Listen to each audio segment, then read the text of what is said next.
Want to grab a copy of the Steambird? We know our Fontainian friends love a little drama. There's no way they let their readers down. Isn't that Charlotte? And standing next to her, surely that can't be Kinich?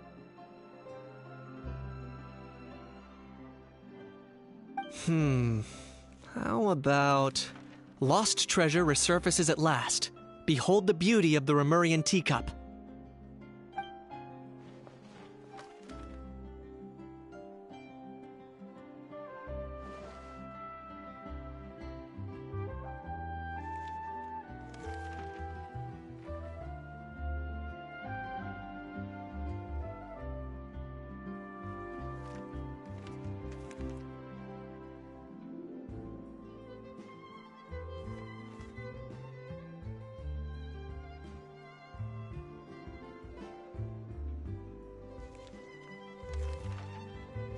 New notification. Microphone unmuted. Let's do some of this voice acting. Hold up. This one's a gem. Illegal restaurant called Zorin's Stew provides surprisingly popular. Pretty shocking. But it still feels like it's missing something. Ah, got it. Udex gravely wounded in shocking stabbing. Set to miss cross-border smuggling trial.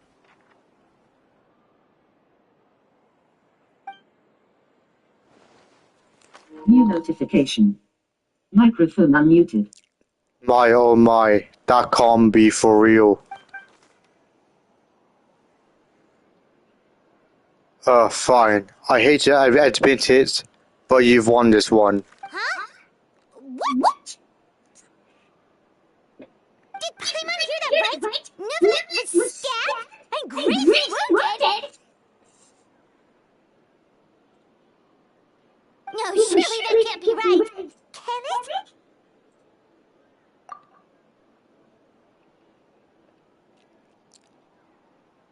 Aha, I thought I heard familiar voices. Well, if it isn't Traveler and Paimon.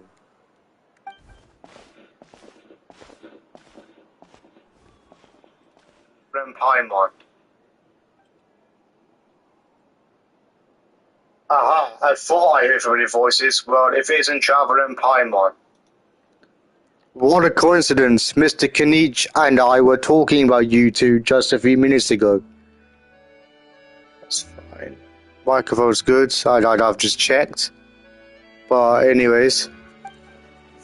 Unfortunately for me, he's a very loyal friend.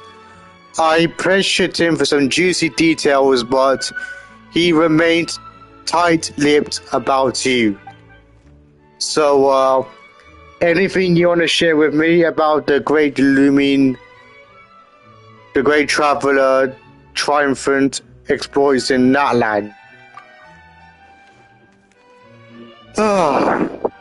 Boldest as ever. Anyways, I better get it. I'm getting a bit ahead of myself, sorry. Let me backtrack a little. Hi, you two. It's been ages. What brings you back to Fontaine? Hey there, you two.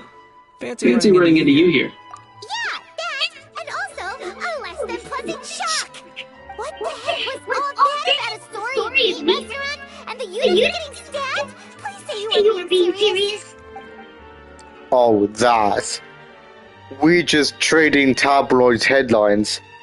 Is that what you're talking about? Trading tabloid headlines? Yeah. Charlotte and I were having a little contest to see who could find the most ridiculous fake news stories. Either I got lucky, or I have a knack for honing in on the most outrageous material. I'm sorry you had to see such an unflattering side to Fontaine, Mr. Kinich.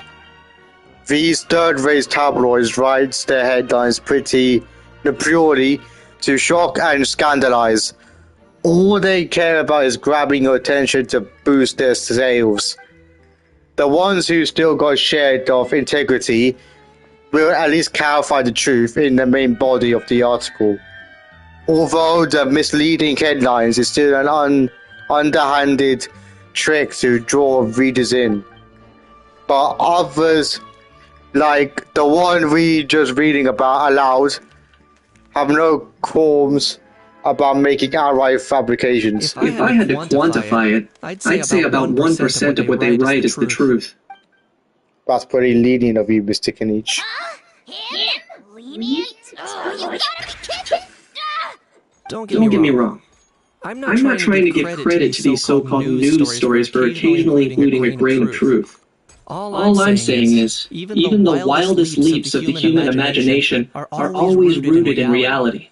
You mean all those fake headlines you mentioned actually do have some basis in fact? Sure they do. For For instance, there was in fact a smuggling trial recently.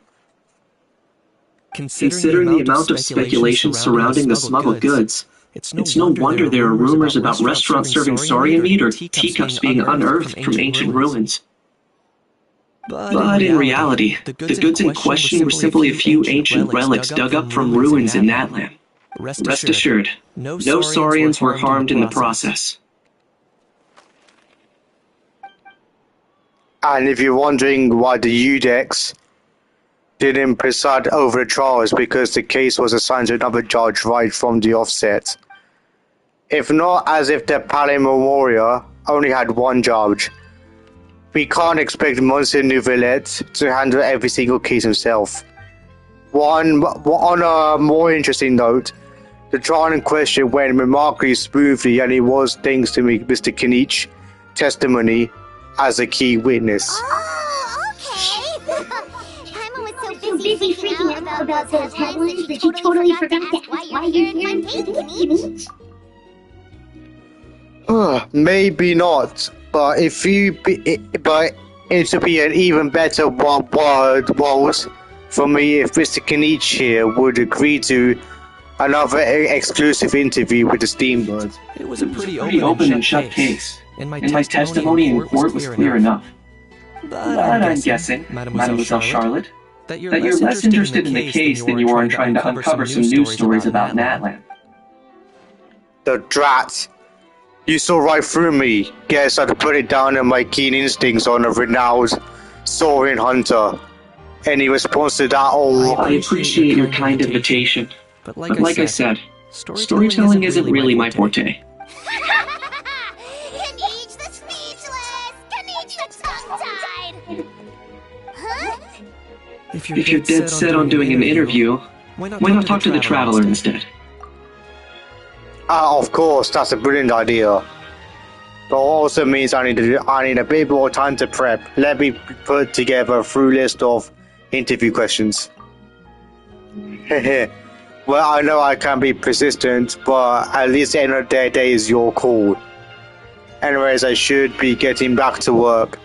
I also need to go track down a Gestadonia and report these increasingly outrageous tabloids. Farewell, my friends, until we meet again. Charlotte never stops, does she? Anyway, I just have to ask. That how thing that popped out before. Or was it how? It kind of looked like a how, but at the same time...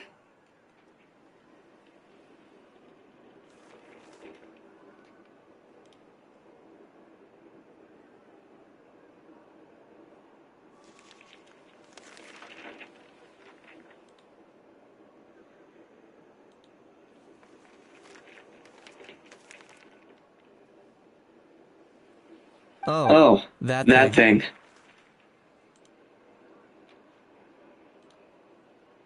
Yeah, that was a how. Huh? What's up with him? Like, he's still noisy, but he's way quieter than before. It's like he's trying to hide or something. Could be. Not acclimatizing? Aw, poor Almighty not feeling well. Too bad he can't come out to argue back. What do you mean? There's nothing physically wrong with him. It actually has to do with a strange law we learned about after arriving in Fontaine. Apparently, it's forbidden to release flying objects within Fontaine city limits during the first 3 days of each month. Paimon sure does! Paimon's been down this road before. There's an easy solution. As long as Kanichi holds onto a house tail, he'll be considered an almighty Dragon Lord balloon, not a flying almighty Dragon Lord. Not gonna lie, I was considering that. But a Hal wasn't too thrilled with the idea of huffing and puffing away in the form of a mini helium balloon. That said, it's pretty annoying how he keeps randomly popping up all of a sudden. Anyway, this morning I saw a notice outside the Palais Harmonia about an event that's set to take place outside the city soon. Something to do with filmmaking. I hear that's all the rage here. I was planning to stay here and do some exploring for a few extra days anyway. So I think I'll go check it out. It'll be a good chance to let that noisy helium balloon out. He might even learn a thing or two. If you're free, why don't you come along? I know where it is. So let me lead the way.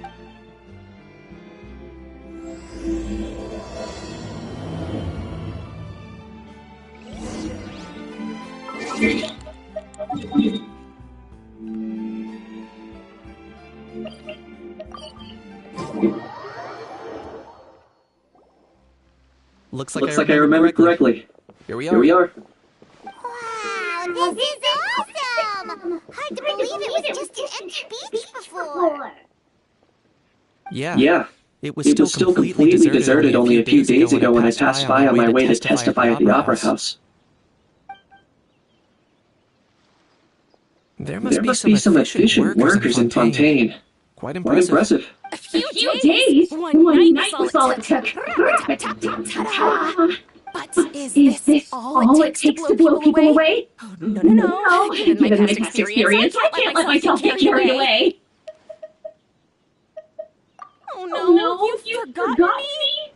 Oh, does graph adversarial technology ring any bells? It's me, Lapine Pauline.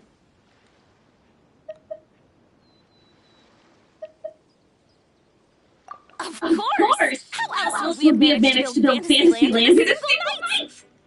Fantasyland? At least that's how I like to think of it myself. A magical land of fantasy, the stuff of film buff's dreams. I know it sounds like I'm laying it on thick, but that really is the goal here. As you can see, the theme of this amusement park is spontaneous filmmaking, a place for all film lovers to come together and co-construct a world of dreams. Co-construct? Well, that's a relief. Sounds like you're sharing the cost this time rather than pouring your entire life savings into a single project. Nope.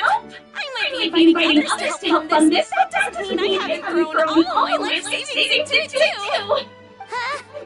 You've got to be kidding. Look at you, cutie little humans. Recklessly betting your entire future to this stupid vanity project. If you're expecting even an ounce of sympathy from the almighty Dragon Lord, dream on! Mockery is all you shall get, straight from the heart! Sorry, just ignore that little gizmoid. He likes to butt in occasionally. Do go on. Gizmoid? Who you want, Gizmoid? You're Gizmoid! Wow, that's quite an Iftineka you've got yourself there. Is it some sort of smart personal assistant? You ought to let Miss Charlotte see your cool gadget. Who knows? Maybe you can even look into mass production. Mass production? Insolent, vulgar, and disrespectful. I, the almighty Dragon Lord, am one of a kind. There has never been another like me, nor will there ever be. And another thing, smart is the understatement of the century. I shall have you know that I am Kahulahau, forebear of ancient wisdom. I lived for eons long before any of you were born.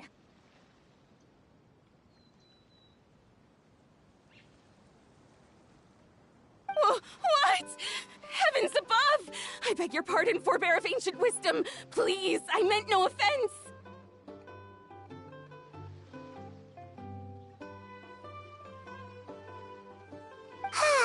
Idiot meets idiot.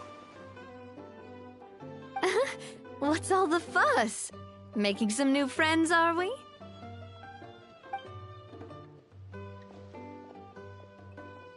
Miss Navia!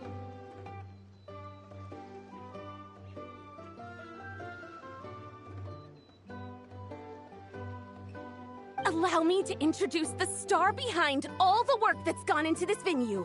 Miss Navia, President of Fontaine Spina di Rosula. Hello, everyone. Partner, Paimon, how have you been lately?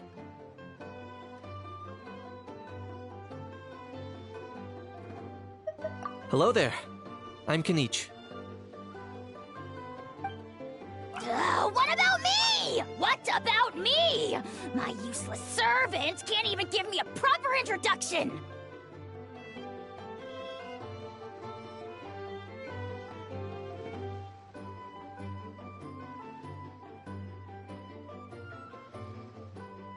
You think someone yelling their name out in the middle of a public street really needs an introduction?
He's not wrong.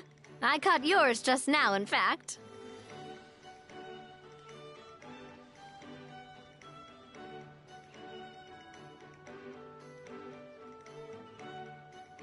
So, you must be the almighty Dragon Lord, Mr. Ahau. It's a pleasure to meet you.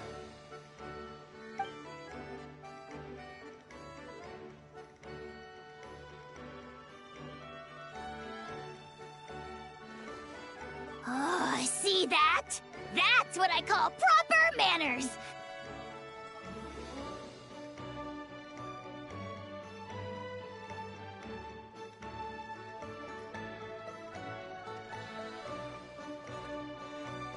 Well, well, it's not every day you meet a well-mannered human. Navia, was it? Excellent. You may address the almighty Dragon Lord by his name.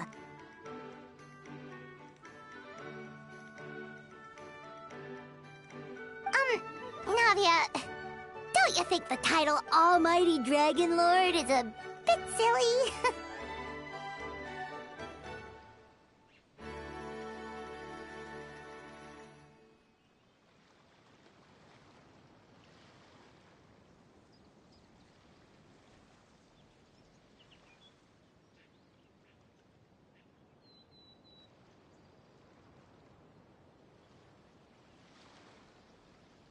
It's no big deal.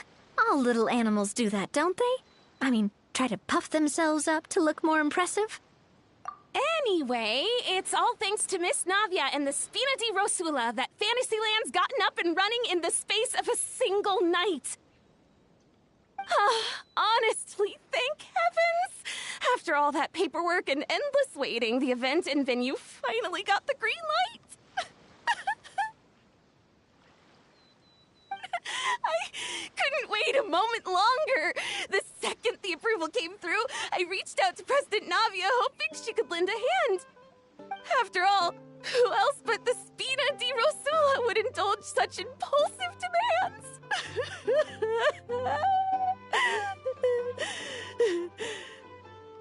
Sorry, traveler. Miss Lapine Pauline sometimes gets a bit overwhelmed by her own excitement, as you can see.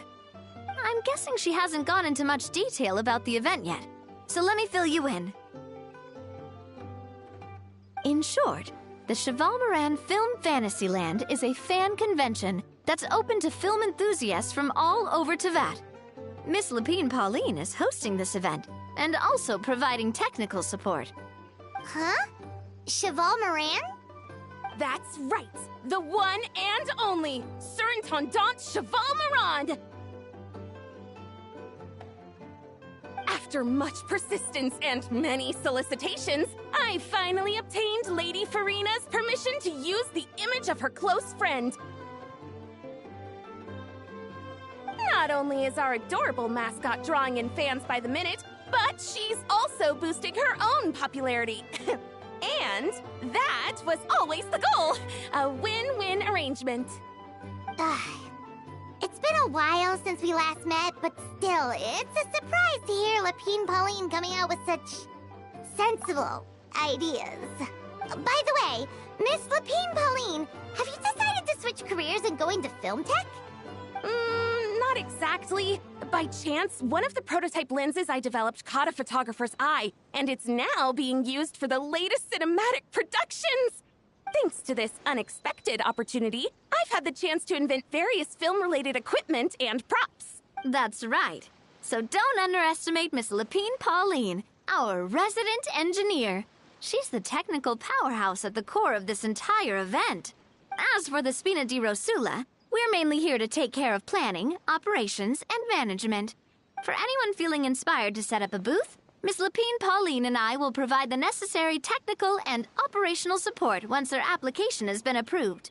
By the way, traveler, are you at all interested in taking part? It would be a chance for you to earn some extra income.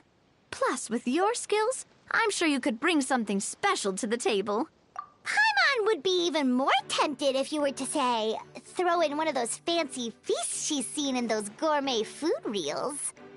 Well, as it happens, that'll be a piece of cake. Everyone needs to eat, whether they be tourists or the stall owners themselves.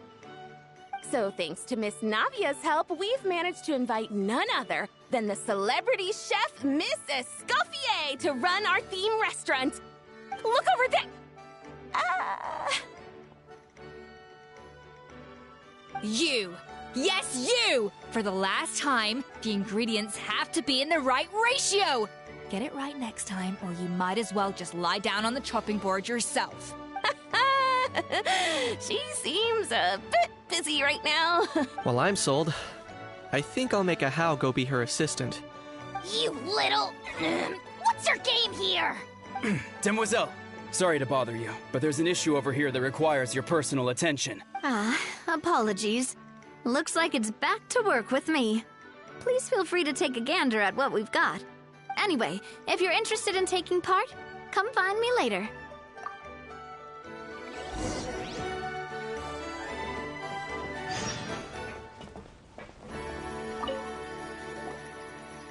Greetings. Apologies if you overheard my harsh words just now, but I assure you it is entirely necessary.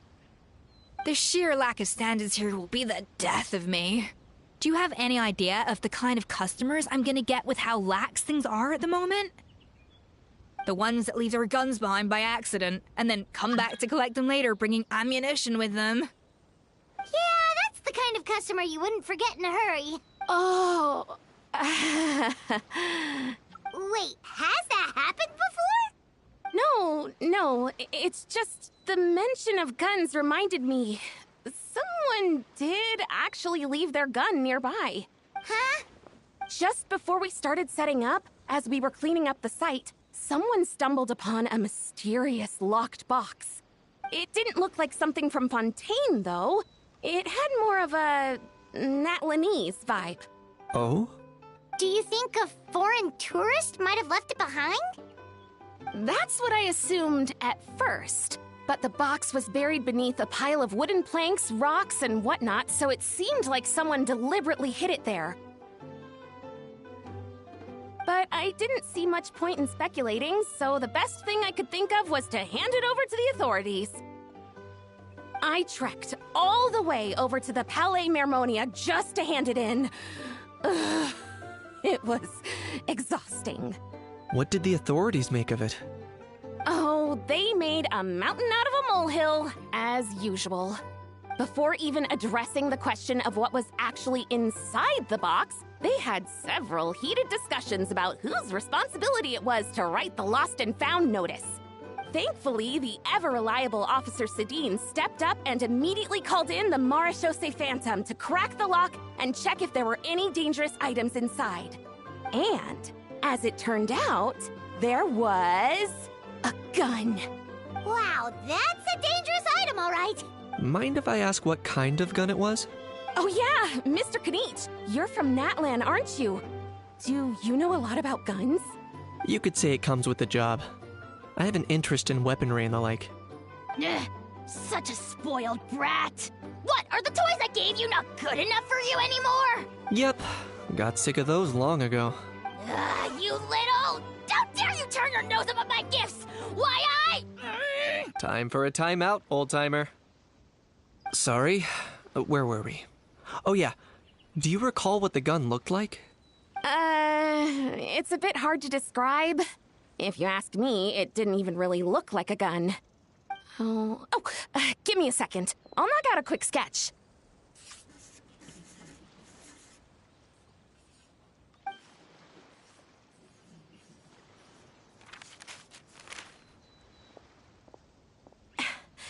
Something like this. Whoa, it's so neat and precise. It's nothing. Sorry.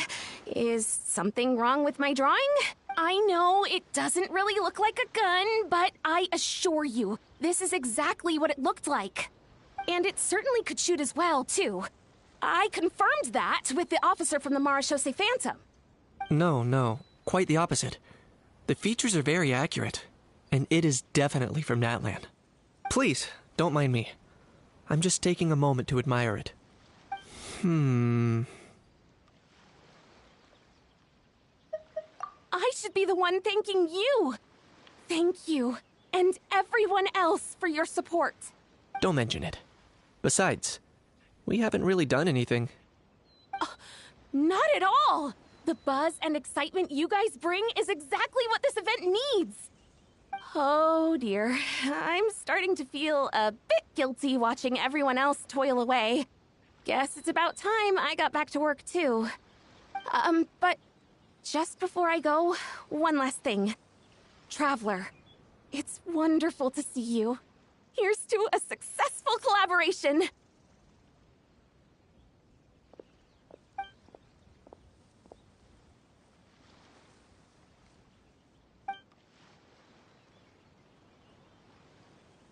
I'm sure you noticed that there was something unusual about that gun. Correct. It's most likely an old weapon dug up from some ancient dragon ruins. Based on my experience, it might be more accurate to refer to it as a hand cannon. But in Fontaine terms, it's not wrong to call it a gun. Given why I came here, don't you think it's curious that an ancient dragon relic of unknown origin would turn up like this, out of the blue? I suspect this gun might have something to do with that smuggling case. It might have slipped through the cracks. Time is of the essence, so I'd like to head over to the Palais Mermonia to verify my suspicions. Perfect. Then we can head out right away.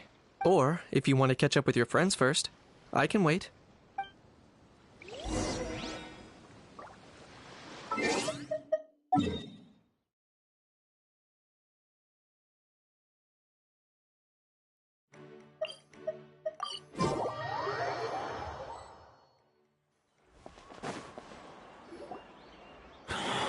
Oh, man. Bro! Are you mimicking me? Now's not the time. Come on. No, I mean, one of our buddies is here, for real. Quite a few of them, actually. Aurora and Aoife, what brings you to Fontaine? Huh? How come you're... I'm guessing Kanich is here because of that international smuggling case, right? I've heard quite a bit about that. Word sure gets around quickly, huh? First time abroad and you're already making headlines. Oh, stop it. It's not like I was the center of attention. Wasn't expecting to see the Traveler and Paimon here too, though. Come on, Aoife. Huh? A traveler, by definition, is someone who travels around. Fair point. Anyway, back on topic. A traveler, by definition, is someone who travels around.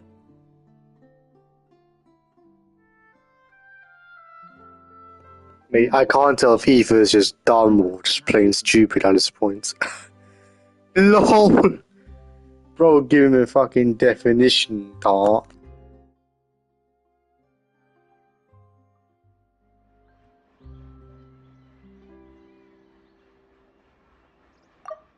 Anyway, back on topic. Wait a second. I lost my train of thought. What were we talking about again? Why, you're all here, of course. For vegetables. For huh? I'll go first. It's for the Chevrolamine Film Fantasyland. Wait, is that right? It's Cheval Moran.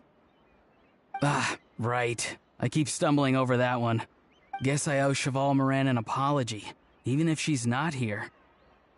Anyway, long story short, the festival restaurant urgently needed fresh vegetables from Natlan, which is why Aoife and I are here. So, you guys are vegetable couriers? He is. I'm just here as a responsible adult. It's his first time traveling so far away from home, and all the elders in his tribe were worried. So they had me come along. Even though it's your first time, too.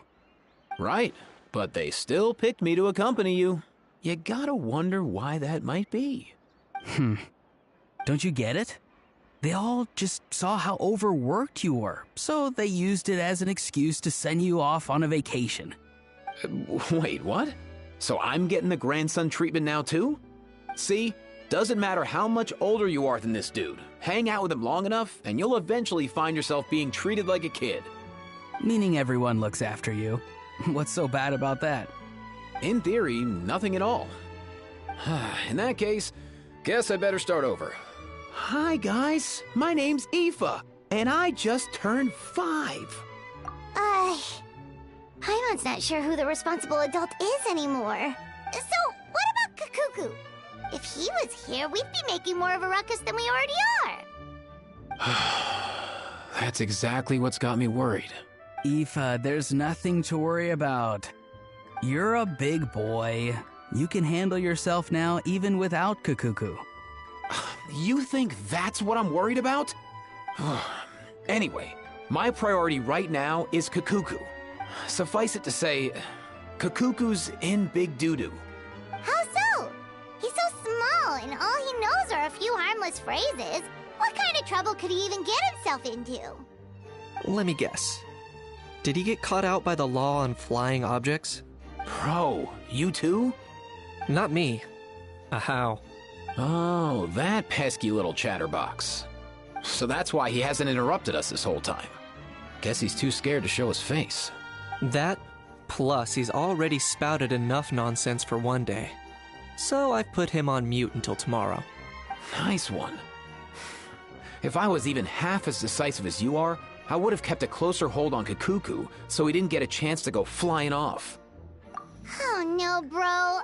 Or rather, did Kakuku get caught by the guards for flying around? If they had managed that, we'd at least be able to track him down. But when the guards started chasing him, Kakuku flew into that building next door. I wouldn't be surprised if there was a high-stakes pursuit going down in there as we speak.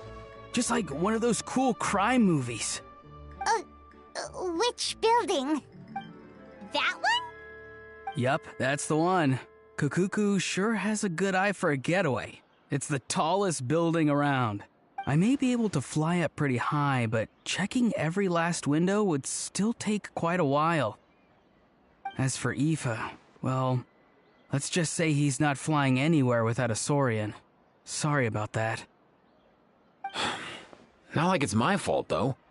You don't have to apologize on my behalf. Wait a sec. What's this got to do with how high you can fly? Kakuku's got himself into a real mess here, like a panicked animal running straight into a trap. It's pretty worrying. I'm starting to picture him flapping through a barrage of gunfire while important documents are flying about left, right, and center. Heck yeah! If anyone can pull it off, it's Kakuku.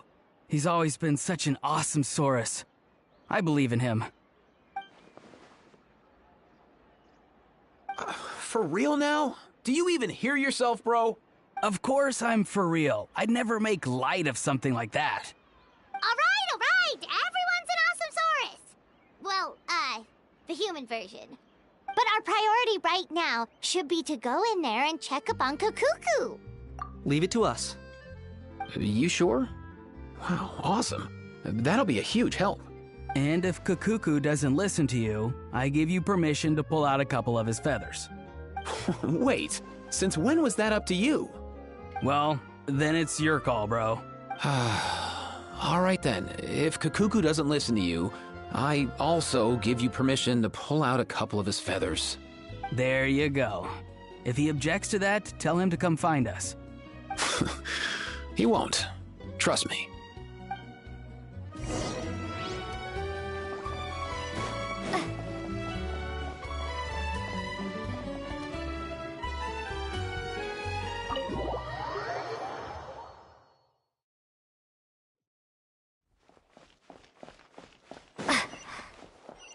Nothing new there. What's all that commotion? Are they arguing in there?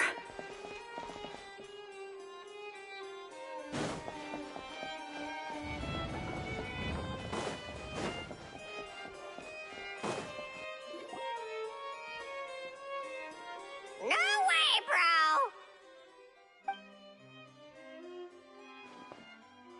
bro! Did he say he came from Natlan? No. Get out of here! I can understand his words, just not what they mean. Oh no.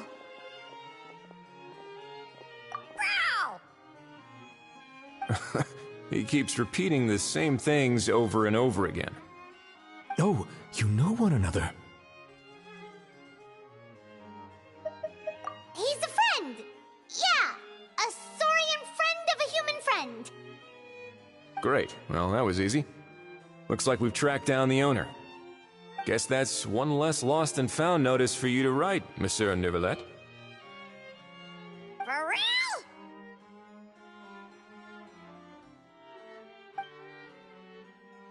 Traveler, was there something important you wanted to discuss with the Udex?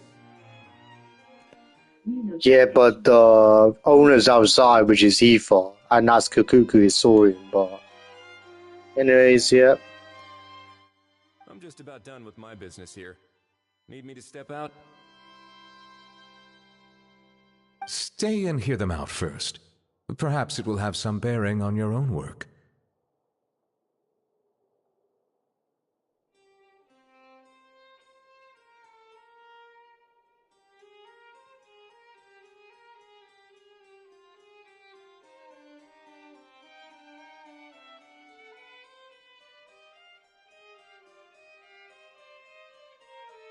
If I'm not mistaken, you are the same Mr. Kanich who served as a witness in the smuggling trial?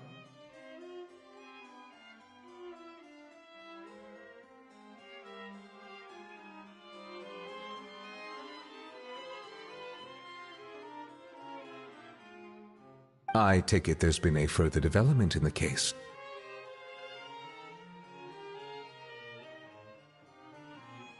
That's right. Very perceptive, Mr. Udex.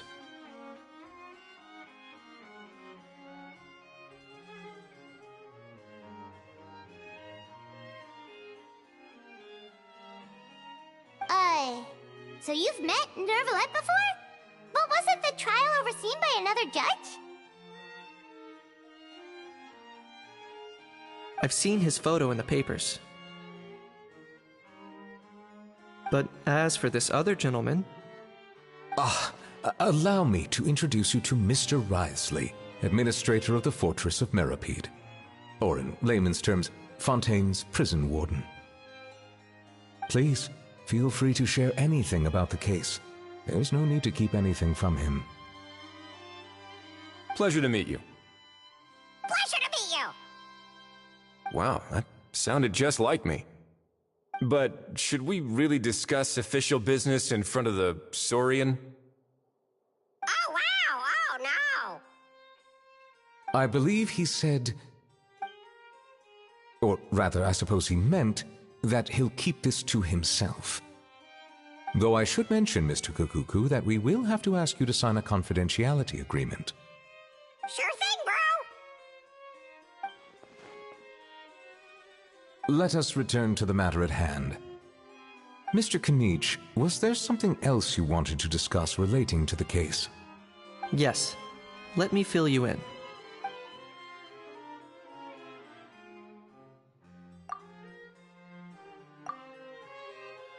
Wow! It really is exactly like Lapine Pauline's sketch! That must be all that practice drawing engineering blueprints, huh? So if it's true that this weapon came into Fontaine alongside the contraband from the smuggling case, then there's a high chance we overlooked a suspect. That's exactly my line of thought. I see. Mr. Kanich, thank you for reporting this promptly. I'll arrange for the Marechaussee Phantom to investigate right away. We should begin by questioning the prisoners in custody. Ridesley. I'll sign off on the interrogation request, don't you worry. That would be much appreciated. It's lucky that the Palais Mermonia wasn't scheduled to release any public bulletins today, and that this guns lost and found notice hasn't been written up yet. In other words, the news hasn't leaked. I'll be staying in Fontaine for the time being. If there's any progress in the investigation or you need my help, feel free to reach out anytime. Yep, we were just about to go help out with Lapine Pauline's convention. If there's any news, we'll keep you all posted. Marvelous. Thank you all. Well then, all that's left is to...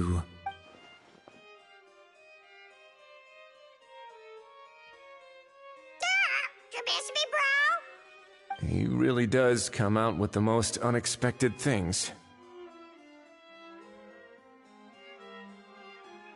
Who did he learn it all from? Huh. Well, it's pretty extraordinary. Anyway, according to due process, we must first determine whether Mr. Kukuku qualifies as a flying object. And, following on from our conversation just now, he also needs to sign a confidentiality agreement. Drafting said agreement may take some time. Looks like you'll be staying with us for a while then, Kukuku. Excited?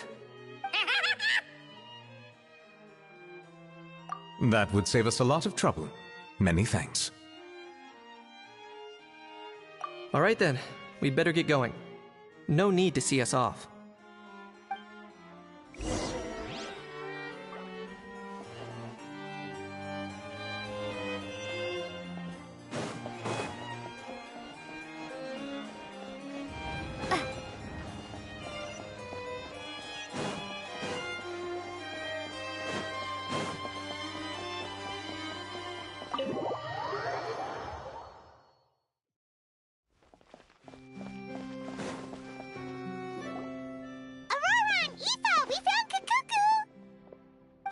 What's the situation? How bad is it?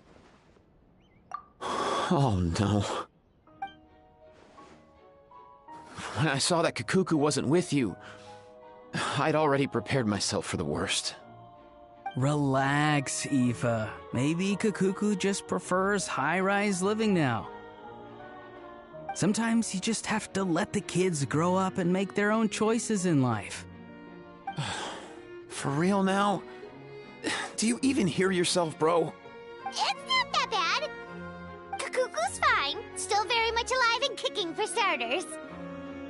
He hasn't been arrested either, so no jail time. See? You're not exactly reassuring me here. As for the bad news, well, it's really not that bad. Kukuku accidentally overheard some top secret stuff, so he has to stay at the Palais Mermonia for a while to sign a confidentiality agreement. But there's no need to worry. The person in charge of looking after Kukuku is super nice, so he'll be absolutely fine. All right. That doesn't sound too bad after all. Wow, hearing that's put my mind to rest. But based on my understanding of how things work here, the ban on flying objects should be over by the time Kakuku actually gets out. What a shame. Oh well, I guess we'll just have to go have some fun without him. You don't look disappointed in the slightest. Anyway, Auroron and I will be staying in guest rooms upstairs at the Hotel de Boer for the time being. Feel free to drop by if you need us. Yay! Problem solved! Alright, let's catch up another day.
It's been a few days. Ban on flying objects should be over by now.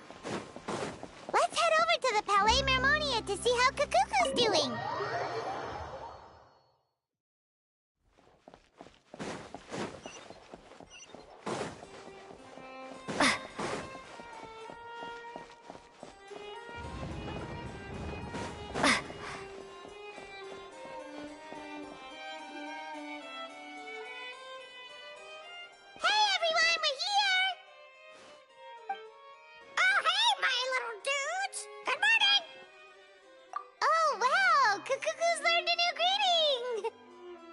Is that good news or bad news, though?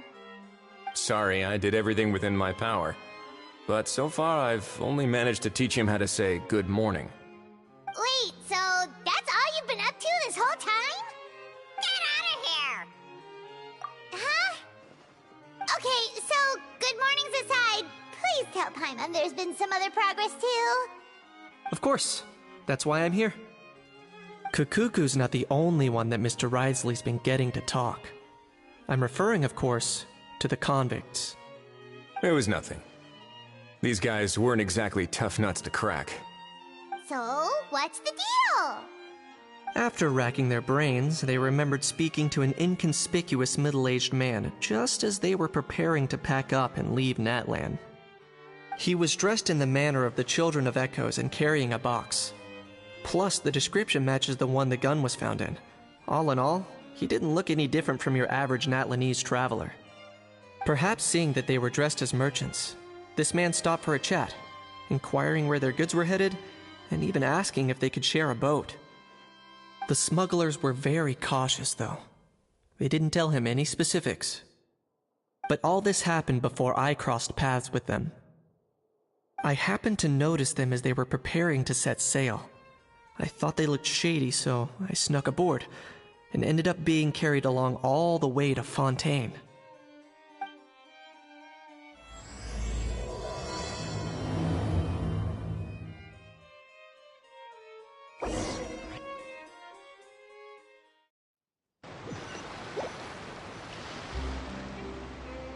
Boss, do we know if those Fontainians will even like this stuff? What if we can't shift it? And that's why we call you a rookie. It's all supply and demand, kid. Supply and demand. Natlan's foreign trade is just starting to lift off. There'll be a market for it, you'll see. That's right. So stop giving the boss trouble, rookie. Just do your job and keep an eye on the goods. Are they merchants? Have they come to Fontaine to do business? Scarred face. Calloused hands. On closer inspection, the fabric looks worn at the knees and elbows, and his fingernails are dirty. Not exactly your typical merchant. Could he have previously been a warrior? Or even an adventurer? Something feels off. I'd better sneak up and get a closer look.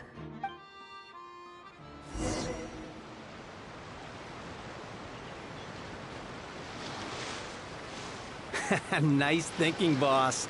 This tourist tub's been fast-going and smooth sailing. Plus, no one's been asking us what we're up to. That goes without saying.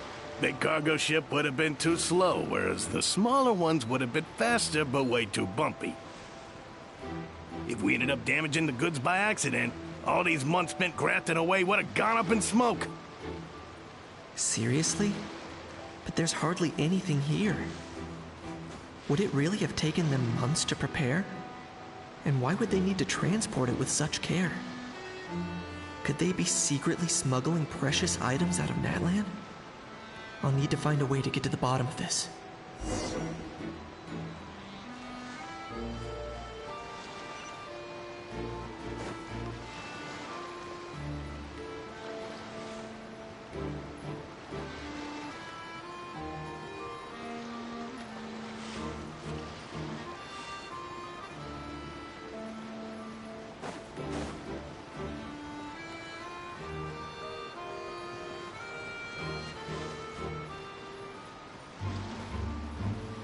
Let's go hear what these criminals have to say for themselves. Hey, why the... What was that sound? Sure enough, there are relics inside. Boss, do we know if those Fontainians will even like this stuff? What if we can't shift it? And that's why we call you a rookie. It's all... That's right. Are they merchants? Have they come to Fontaine to do business? Scarred face. On closer inspection, could he have previously been a ward? Something feels off.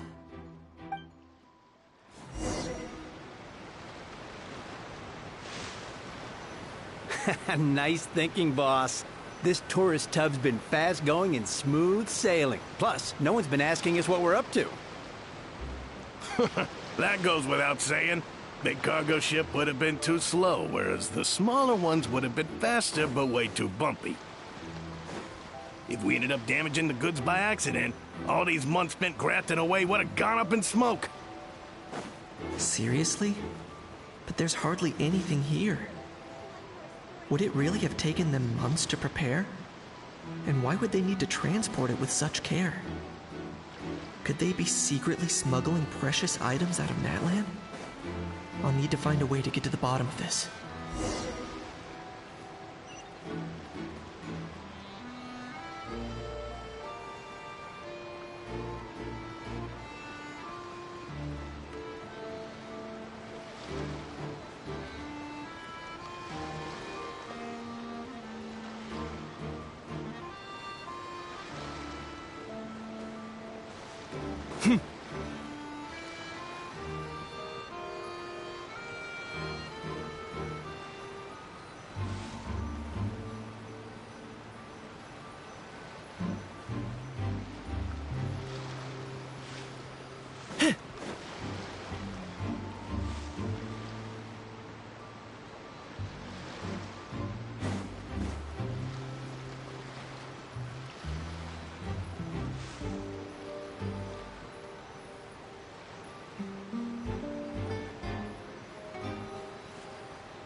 Let's go hear what these criminals have to say for themselves.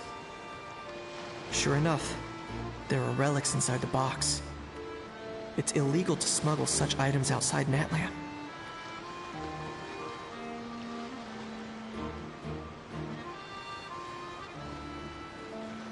Hey, why the long face? You're abroad on business, and you get to do some sightseeing while you're at it. Sounds like a pretty sweet deal to me. You better cheer up if you know what's good for you. I guess you're right. I was just worried I might have messed up with the packing, or that something's gonna go wrong along the way. Oh, pull yourself together. Tons of foreign tourists come traveling to Fontaine. I bet their luggage is full of all kinds of weird stuff. If someone insists on checking it all, just show them the purchase order we had drawn up. Those Fontainians can't get enough of their legalese, so I've heard. They can look all they want. Aha. So their aim is to smuggle in contraband after all. Looks like I've gathered enough intel about the smugglers and their contraband. Time to inform port security.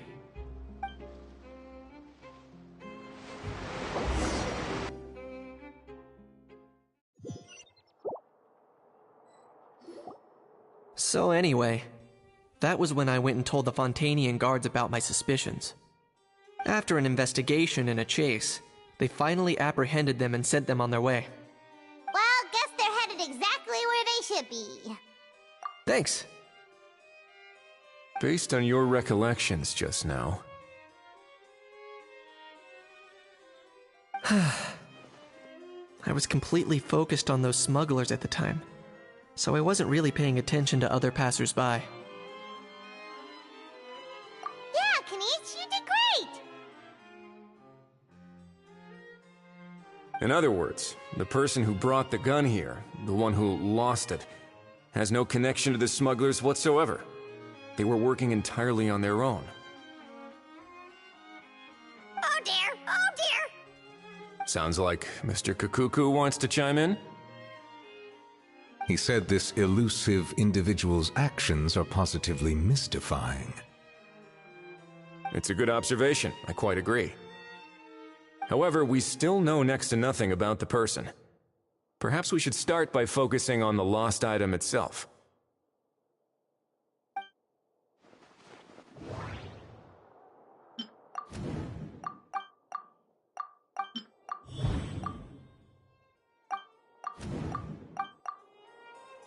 It certainly seems like it was the bait in some kind of trap.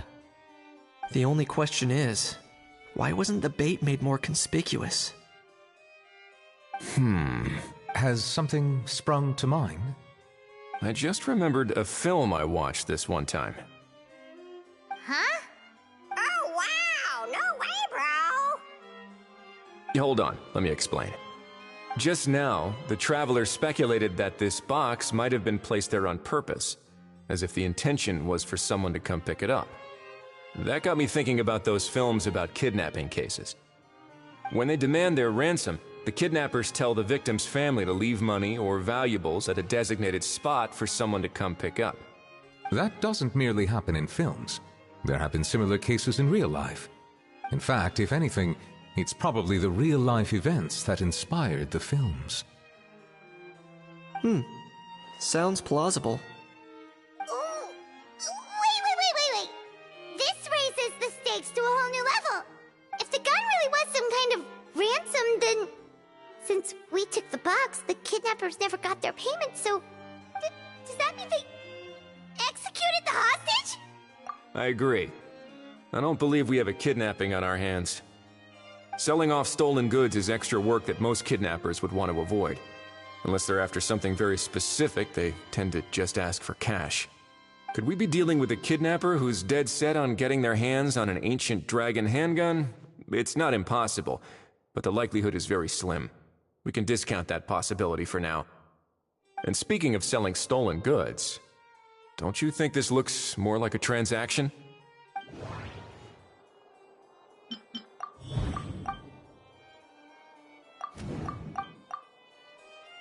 So, bottom line, this was an individual smuggler at work.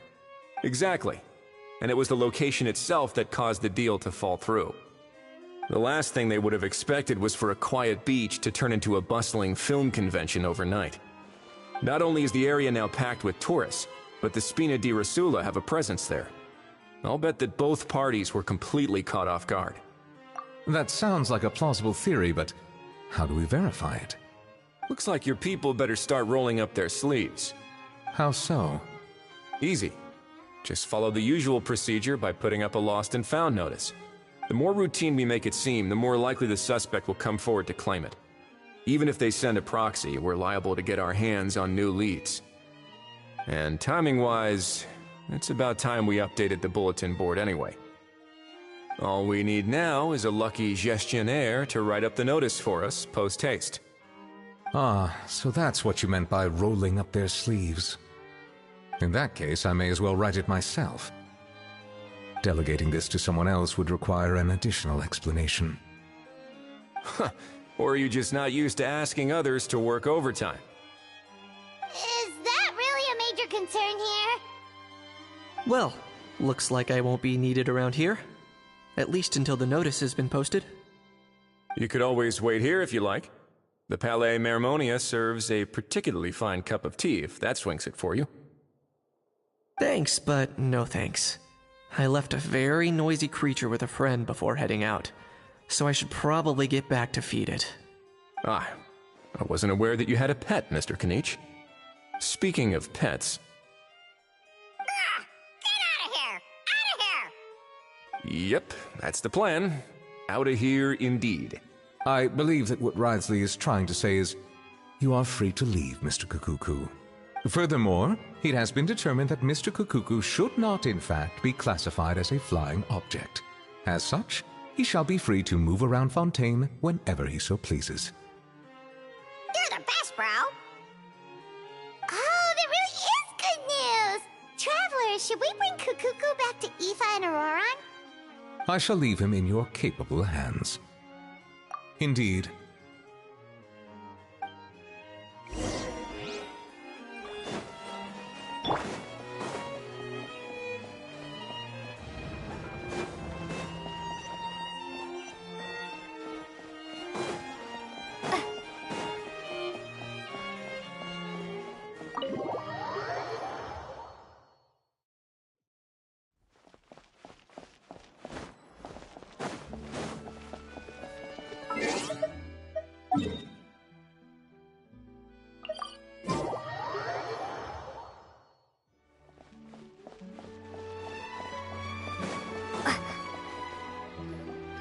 Ahau.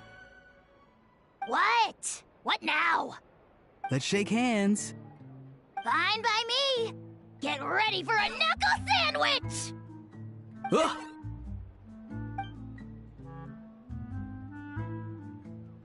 Oh, nice dodge. Paimon feels strangely inclined to keep a safe distance. Did you miss me, bro?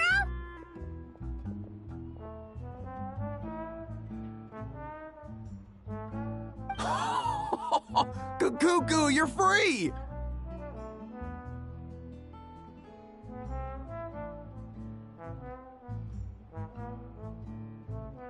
Ugh, not you again. Nope, didn't miss you in the slightest. Hey, other granny.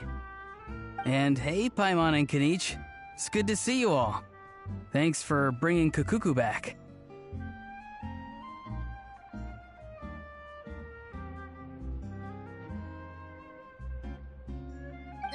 Get it away! Get it away from me! Nice to meet you, bro.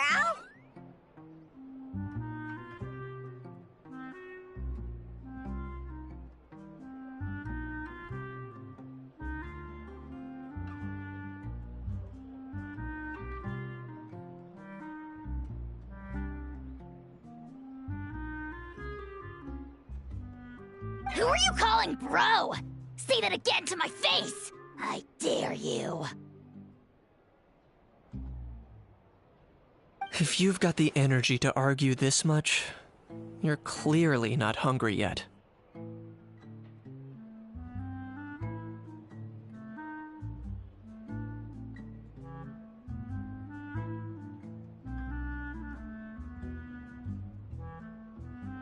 Let's go find something to eat while Ahau lives his best life. Poor Ahau. He spent all day being tormented by Auroron, only to discover that the suffering's just begun. Aoife, as a Saurian vet, how can you just sit back and watch our little dragon bro suffer? Huh? How am I the bad guy? Even hear yourself? Doesn't anyone want to hear how Kakuku got out of jail? Don't lose hope, Ahau. By the same standard, you have freedom of movement now, too. You're still in the game? Same standard? I will not be held to the same standard as that thing! That's right. You won't. As far as I understand, the Palais Mermonia will want to assess your case on its own merits before they grant you freedom of movement. Where's that Saurian meat restaurant again? I'm gonna march that little pink balloon right into the kitchen! Yeah, good luck with that, bro. You'll be putting your own neck on the line, too. Also, there's no such restaurant! Anyway, thanks for looking after Ahau, guys. I'll take over from here. Why, you? Between the two, Kakuku wins the cuteness competition hands down. Ah, really? Thanks! Wait, who are the other contestants, though?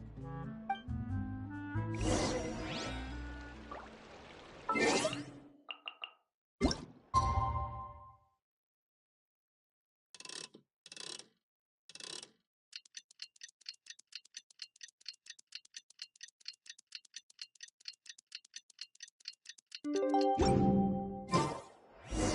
lost and found notice is up!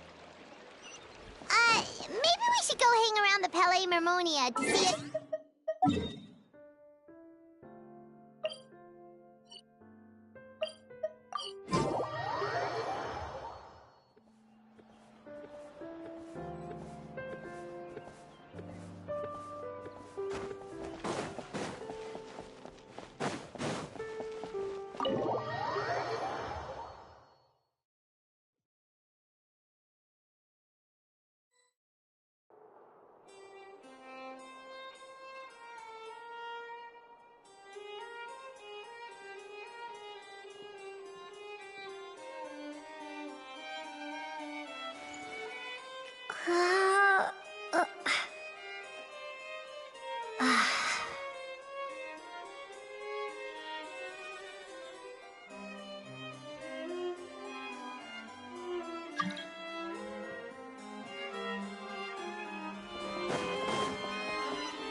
Huh, looks like there were quite a few others with the same idea.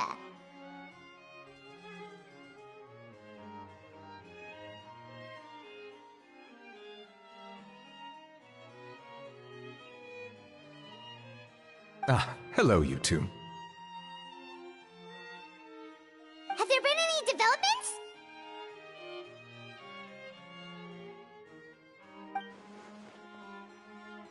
Okay, guess not. Well, the notice was only just posted. Guess it's pretty unlikely that someone would show up right at... Special Patrol, open up! Ah! Who's there? What's going on? The Special Patrol? I don't think that's who this is. Hey, this isn't the time for silly jokes! Let's go check it out. Good day, all. Gramps, grannies, aunts, and uncles. What in the Tevat are you doing here, Auroron? Oh, he must be the one you mentioned. Kakuku's owner? One of his owners. Kind of. But, bro, what are you doing here?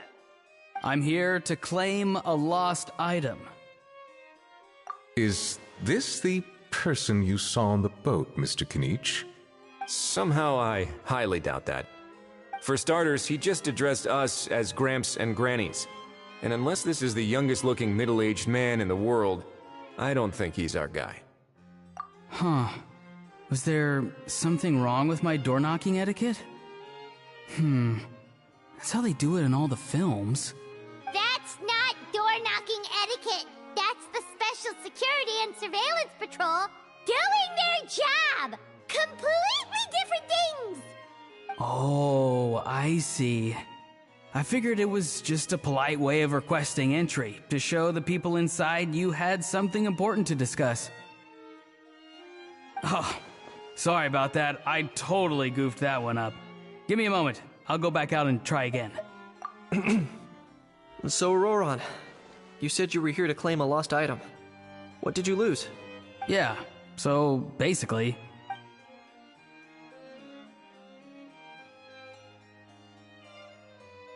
For real now? Oh, come on, bro. Roran, be honest now. Were you the one who lost this? No, it belongs to a friend. So it belongs to Aoife? Of course not. Aoife has his own gun. All right then. I knew this wouldn't go well. So here's what went down. This morning, Aoife and I were playing rock, paper, scissors. Before long, he'd lost, as he usually does. So we figured we'd head out and visit some of the Court of Fontaine's famous landmarks. When we got near the plaza, a man suddenly stopped us to ask for help. He said that he had lost something and that someone had found it and sent it over to the Palais Mermonia. But apparently he used to work here and was worried it'd be awkward bumping into his old coworkers, so he asked us to pretend to be the owners and claim it on his behalf. You didn't manage to keep that pretense up for long. It's fine. I'm not the one who feels awkward anyway. So, a former employee of the Palais Mermonia. Was this individual a Fontaine native? Yes, at least I assume so. He looked like a well-dressed gentleman to me. We were about to refuse, but he was so polite. Could it have been a disguise? Oh no. Roran, Paimon thinks you've been tricked. This person might be in cahoots with the bad guys. Oh, maybe he already took off and escaped as soon as your mission went pear-shaped. No way. I'm not that dumb. Huh? He's not going anywhere. Aoife and Kakuku are keeping an eye on him over at the plaza. Keeping an eye on him. I like the sound of that. In that case, let's hurry over to where Aoife is. Time to catch that con man and find out what's really going on here. Wait a minute, I have a question first. Traveler, Paimon, you're pretty famous in Natlan, right? Oh, we're basically household names. But why do you ask? Would that be a problem? Remember when I said that the seller might be watching in secret? If so, then picking a Roran to do their dirty work was a careless mistake on their part. It suggests that the person who got a Roran to claim the item might not be fully in the know themselves. There are plenty of unanswered questions, but standing around racking our brains won't help. However, I still suggest that the famous faces among us, meaning the Traveler and Kinich, oh, and of course, Monsieur Nivelette too, stay here for the time being. We'll empty the box, give it to Roran, and then he can claim the item as if nothing happened. I'll follow to check if anyone is watching. I doubt anyone would recognize me anyway, so I shouldn't draw too much attention. I think this plan is worth a try. I shall leave it to the pair of you. So, I have to go undercover again, right? Well, not exactly undercover. Just drop the special patrol persona and be yourself instead. Roger that. Over and out.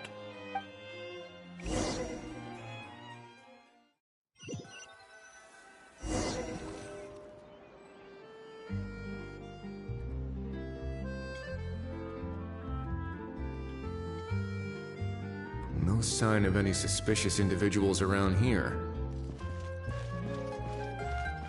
Roran has entered the elevator as planned. I'll head over to the plaza now.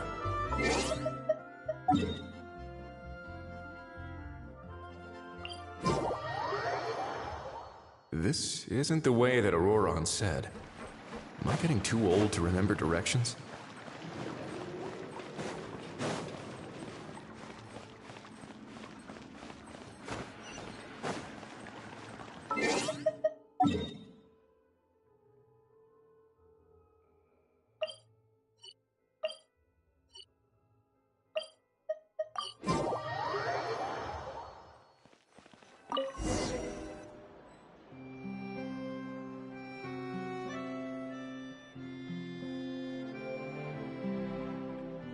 No sign of any suspicious individuals around here. Auroron has entered the elevator as planned. I'll head over to the plaza now. Auroron's taking the elevator. I should take a different route to the plaza.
Welcome to the court of Fontaine.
Nothing suspicious going on here, either. Strange. Maybe we're overthinking this? Oh dear! Oh dear! Stop with the pecking! Stop with the pecking! Please, sir, I'm begging you, do me a favor and get this pet of yours under control! The heck are you on about? Sorry, but he's not my pet. He's my coworker. And I should warn you, he's not too happy with how you're talking about him. What the? This thing has a job? So in Natland, they just dish out jobs to any old thing. Uh-oh.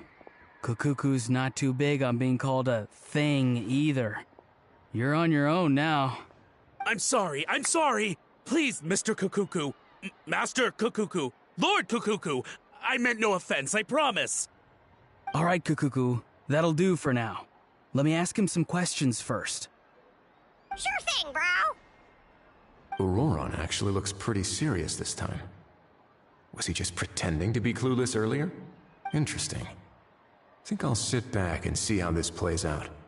You actually got it? Wow, didn't think it would be that easy. Ah, excellent. Looks like sending you was the right approach after all. After all? I mean, because the staff at the Palais Mermonia don't recognize you, right? So, I got it. But I don't remember promising I'd hand it over. Huh? This thing's pretty cool.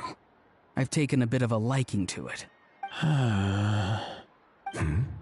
Please don't do this, my good sir, my master, my lord. My very life hangs in the balance. His life hangs in the balance? If this means so much to you, what are you gonna offer me in return? Are you trying to get him to say my life? How'd you know that? Because I watched that film with you. You should drop the act. We don't want a real misunderstanding in our hands. you're probably right. But honestly, I don't know what else to say. Sorry, this is the most myself I can be. Is that enough? Enough. More than enough. Who's this dude? Just think of me as a staff member from the Palais Mermonia. Now, if you don't mind, I have some questions for this gentleman about that life or death treasure you were just discussing. Truthful answers appreciated, of course. Oh no, I'm toast now. What's that supposed to mean? You don't think the Palais Mermonia has the ability to protect our citizens? No, I mean, yes, of course they do. Please ask away. I could do that. But I'd rather you just tell the whole story, from the beginning. I suppose I only have myself to blame. Such a rare antique, I couldn't resist. I'm a collector of antiques. Nothing excites me more than rare, old relics, and to be completely honest, if someone's selling, I'm buying. I don't care to ask where they sourced their goods. As for the seller of this particular item, well, I've never met him in person. We've had some prior dealings, but always under the cover of coded ads in some shady tabloids. Lost and found notices, missing person ads, that sort of thing. As long as I took care to hide a time and place somewhere within the text, then slipped some mora into the envelope before submitting the ad, it would get published. And that was that. No fuss, no trace. Simple, right? Normally, everything goes off without a hitch. But this time, I arrive at the pickup spot expecting a discreet in and out, and instead, I find a whole construction crew at work. That was not what we'd agreed, but I couldn't just let it go, so I reached out to him again the same way as usual. He replied, and do you know what he said? He told me that the item's now in the Palais Mermonia. Well, he wasn't lying about that. He insisted that it would be inconvenient for him to make an appearance himself, but said that if I could somehow find a way to retrieve it from the Palais, he'd give me a discount on the price. Of course it wasn't the discount that swung it. Do I look like I'm strapped for cash? Feeling smug now, are we? Feeling smug now, are we? No, please go easy on me. Go on. Where was I? Well, anyway, I thought to myself, seeing as the item itself came from Natlan, it would make more sense if I could find someone from there to go retrieve it. And by a stroke of complete and utter coincidence, I just so happened to see these two young folks wandering around, so I'm so very sorry I underestimated the pair of you. I need you to clear something up for me. You haven't paid the seller yet, correct? And yet he told you to collect the item from the Palais Mermonia. Was he not worried that you just split afterwards? Well, to be honest, though I can't claim to know him very well, he, on the other hand, seems to know my name and where I live. Besides, this is a guy who managed to get his hands on an ancient Natlanese weapon. That's probably not the kind of person I want to double-cross. Fair. That makes sense. So, Mr. Please, just call me Argento. All right, Mr. Argento. Listen very carefully to what I'm about to say. It will determine how much of the rest of your life you'll be spending beneath the waves. What does he mean? Is he gonna drown him just like they do in those gangster films? Oh, I get it. He's talking about that place at the bottom of the Fontainian Sea. Shh, can it? Owing to your suspected involvement in the illicit trade of Natlanese relics, you're now one of the suspects in an international smuggling case. A trip to the Opera Epiclese seems unavoidable at this stage, but on the bright side, you still have one chance to make things right. Okay. Do I really? Please tell me what to do. It's very simple. Just reach out to your seller in the same way as usual, arrange to meet, bring the money, and make the deal. Just be sure to let me know all the details. I'm talking time, place, the whole lot. If we can catch the other party by doing this, you'll have gone some way toward redeeming yourself. Understand? Oh, I see. I understand. You shall have my full and unadulterated cooperation. Good. Don't break the law, and don't even think about making a run for it. The Palais Mermonia will be watching you and ensuring your safety. All right, take the box, but leave your ID and other documents behind. You can go now. As for you two, protocol dictates that I should take you both back to the Palais and have you sign a confidentiality agreement. But that would take a lot of time and effort. Such a hassle, bro! See, Mr. Kukuku knows exactly where I'm coming from. So, I was thinking, since you're all friends of the Traveler... I understand, sir. We got dragged into this by accident, and it has diddly squat to do with us. Out of respect for the Traveler, we won't say another word. Oh, I know this part. We better keep our mouths shut, or we'll both be sleeping with the fishes in the tailor-made pair of cement shoes. In that case, I understand completely. Not exactly what I was going for, but if that's how you want to understand it, then be my guest. Then it's settled. Thanks for your help.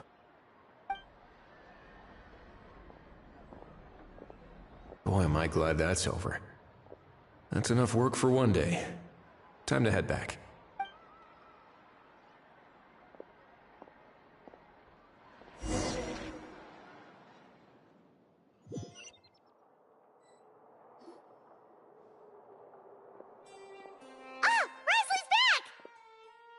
Judging by your expression, it must be good news, huh?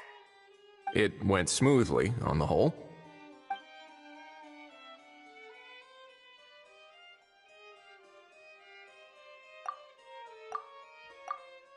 So basically, we hold off until Argento and the other party have set up the next stage of the transaction. Then we plan our next move.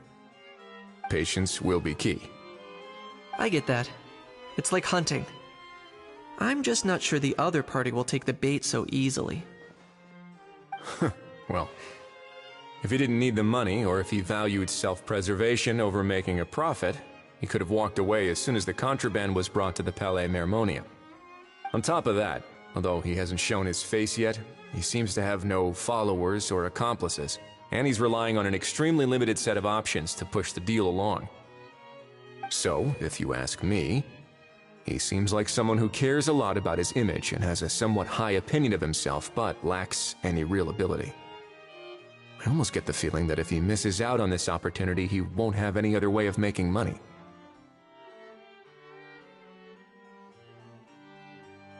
His every move is like a spin of the roulette wheel, hoping that the ball will land exactly where he wants it to.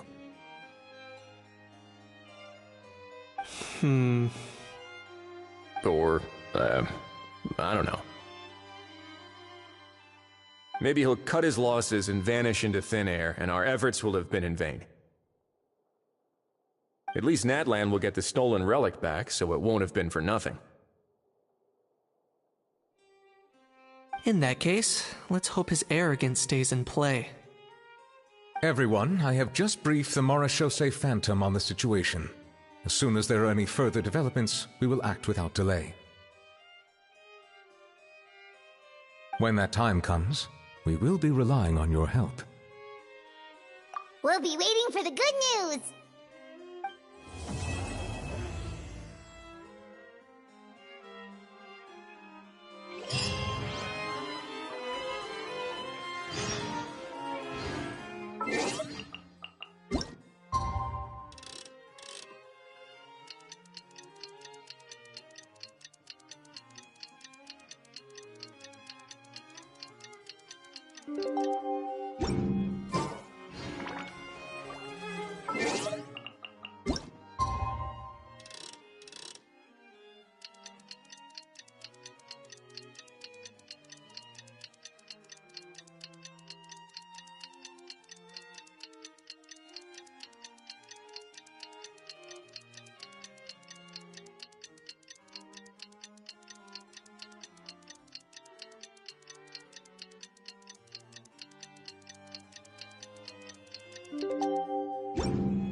Novelette sent someone to contact us this morning! That must mean there's been some progress! No time to waste! Let's head out!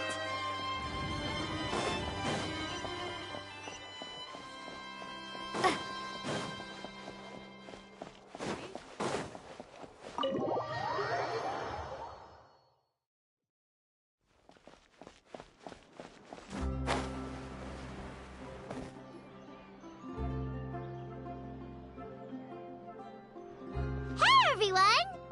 We're not late, are we? No, you're just in time. Well rested, I trust? A great way to stay energetic, certainly. We received word from Mr. Argenteau yesterday, confirming the time and location of the transaction. It'll take place this afternoon, and it turns out it'll be somewhere we all know pretty well, too. The Film Fantasyland restaurant. Oh, really? Huh. He sure does like that place. Seems like you share our concerns, Traveler. Indeed. Capturing someone in a crowded event venue will be much more challenging than in an open area. The criminal might try to blend in with the crowd, or even escape by taking hostages. In light of this, we've had to make additional preparations. As soon as we received the news yesterday, we began coordinating with the Marechaussee Phantom and the Special Security and Surveillance Patrol. We'll be deploying lots of undercover agents on site.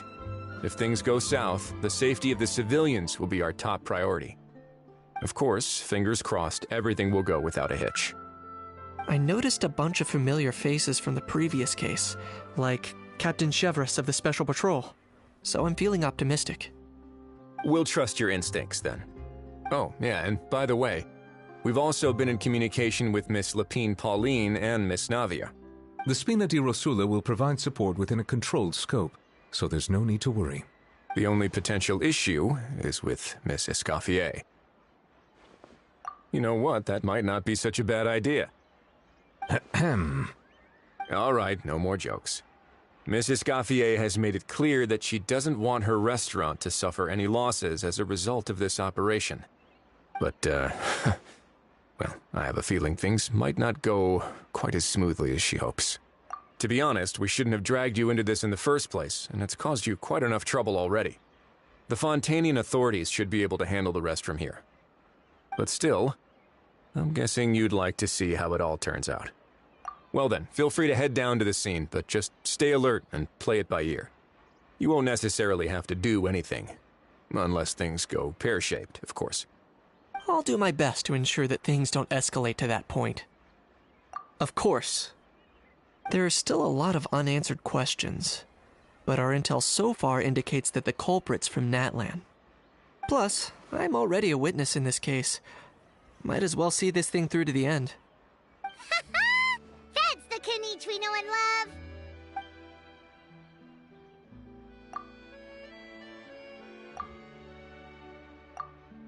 Well, that's enough of the small talk. The operation's scheduled for the afternoon. If we're quick enough, we'll even have time for a few cups of tea before we leave. Oh, and let's grab something to eat too! Can't work on an empty stomach, you know. And rooting for you! It's a very important job. Alright, I'll head over to the venue now. Ahao's been harping on for days now about this event-exclusive meal he wants to try. Guess I might as well shut him up sooner rather than later. See you in a bit. I look forward to hearing how it all goes.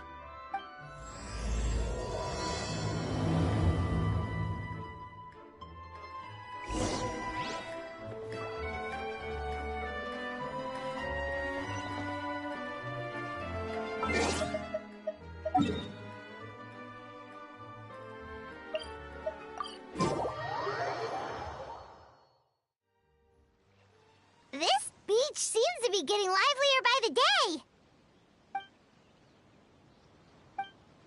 Traveler,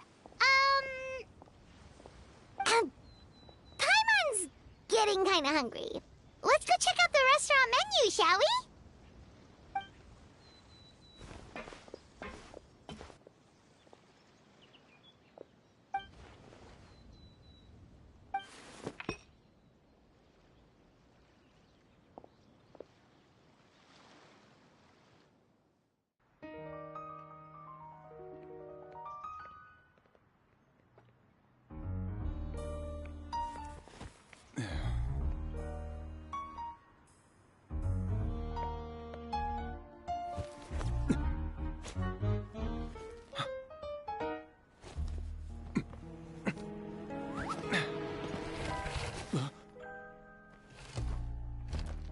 Your friend thought you might be thirsty. Won't you stay and drink it?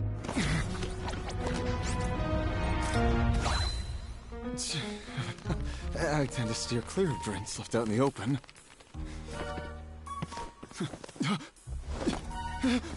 You're surrounded. Give up and come with...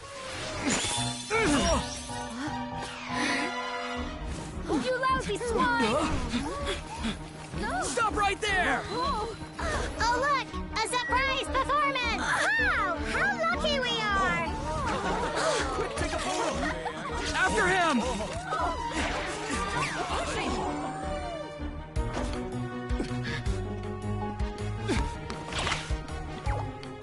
Sorry, my guy. Unlicensed and illegally docked. This boat's not going anywhere.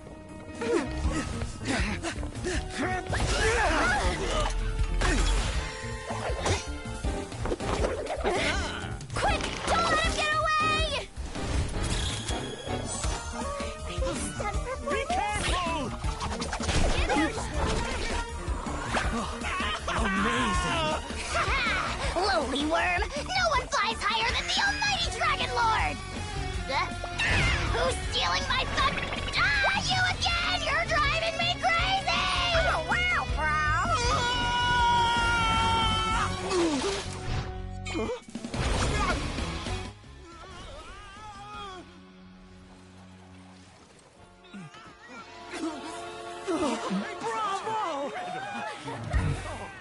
All right, that's a wrap.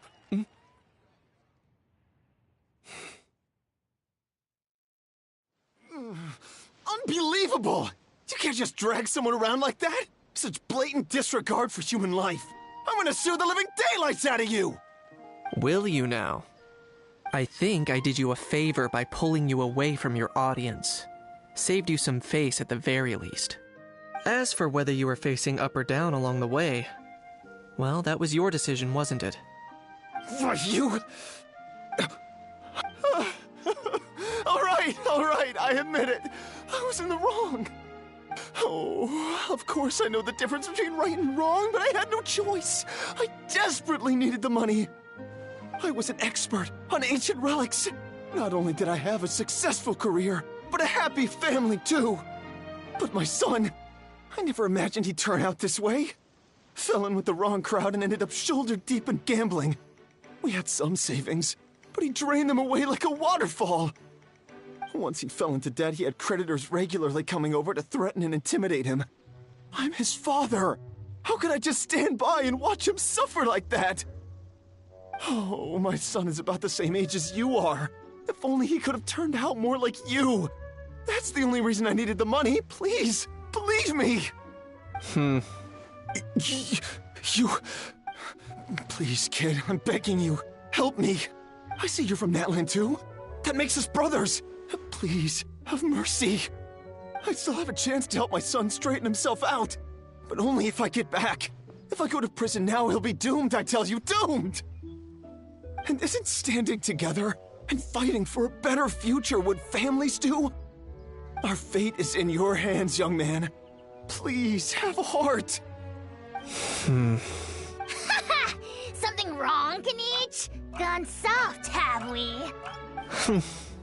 I don't believe a word you say. Wriothesley had you just about figured out. You're a gambler.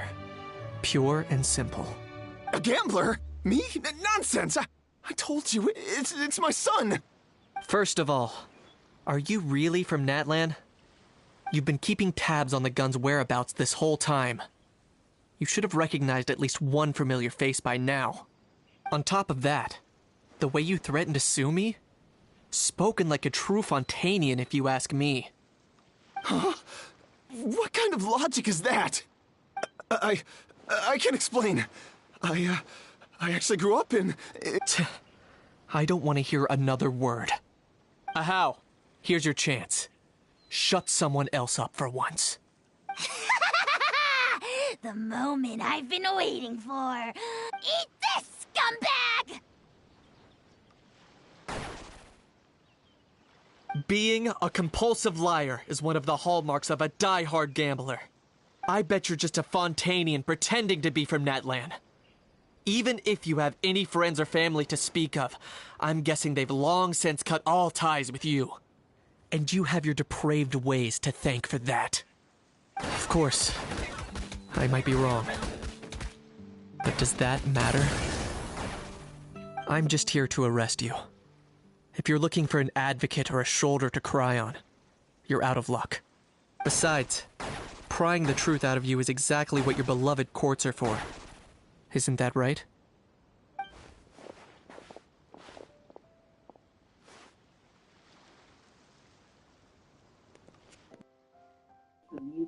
That's right.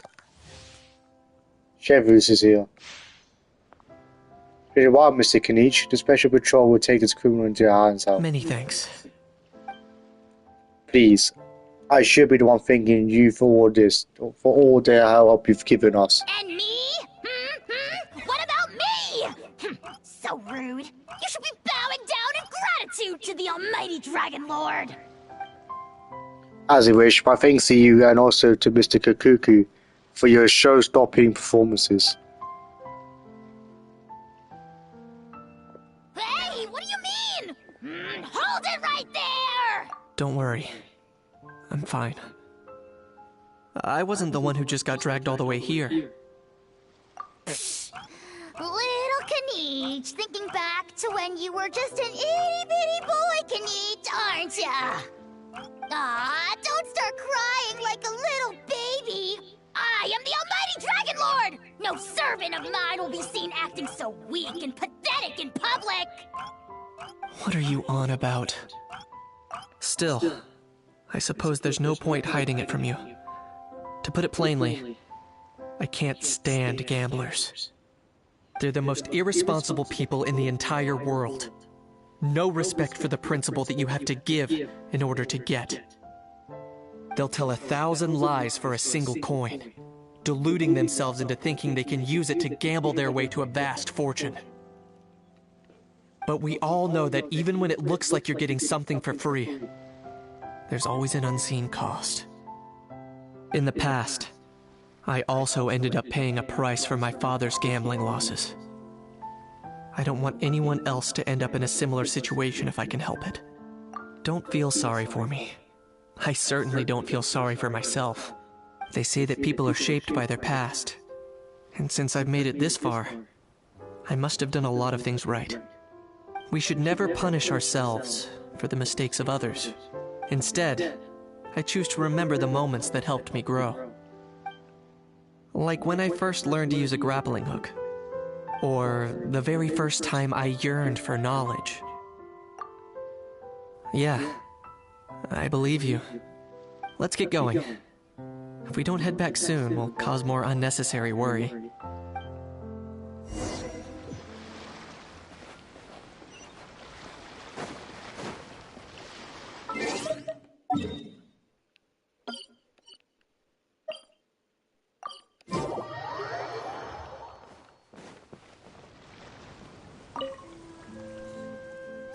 Traveler, Kinich, you're back! We just saw Chevreuse taking the criminal away! She looked pretty pleased with herself. So after so much running in circles, turns out he had no fight in him, huh? Guess running away was the only trick up his sleeve. Oh, also, Wriothesley said to let you know that he's already left. He went to report back to the Palais Mermonia. Apparently, the Marisho say Phantom's preparing to carry out an in-depth investigation into illegal gambling activities. Sounds like they'll have their hands full. Anyway, that's for the Palais to worry about, not really our concern. Judging by how fast the Duke took off, I'll say he was avoiding my camera. But I guess I'm used to that by now. Hey, it's not like you to give up so easily, Charlotte. It's fine. I got plenty of other great shots back there. More than enough for a front page spread. And on that note, the busy reporter is to scoot. The photos won't develop themselves. Make sure you pick the best shots of Paimon. Oh, already gone. Hope she heard that. Yeah, you're right. But what took you all so long to get here? Did something happen?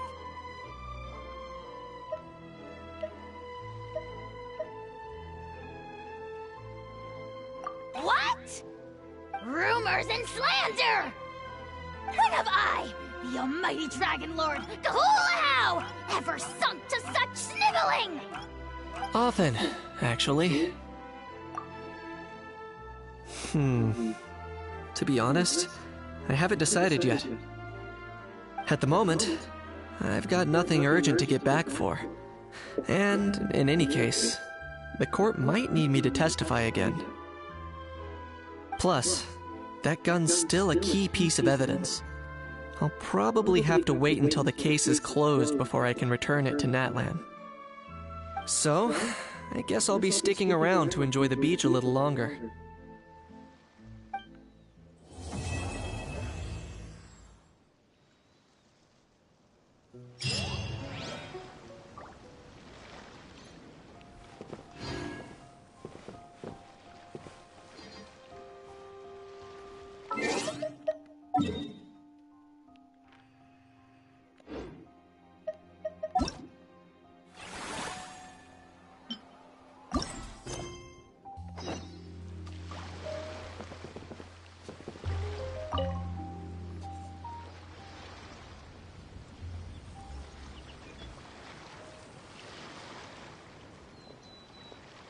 Traveler, it's you! Ready to join the Cheval Moran Film Fantasyland crew? It's time, dear partner in Paimon, for us to turn our attention to the Cheval Moran Film Fantasyland. As I mentioned, the park was started up by enthusiasts who brought in the Spina di Rosula to handle the planning, construction, and operations. Of course, enthusiasts aren't typically all-around experts. They usually stick to designing the event booths. We, for our part, handle long-term operations and develop standardized strategy guides for the different activities. Long-term operations? Strategy? It all sounds so complicated. We spend most of our time adventuring, and we barely have any experience running a stall. Do you think we can handle this? That's more like it. You've seen it all before, haven't you, partner? I'd even go as far as to say you've shaped some of Tevat's biggest business ventures.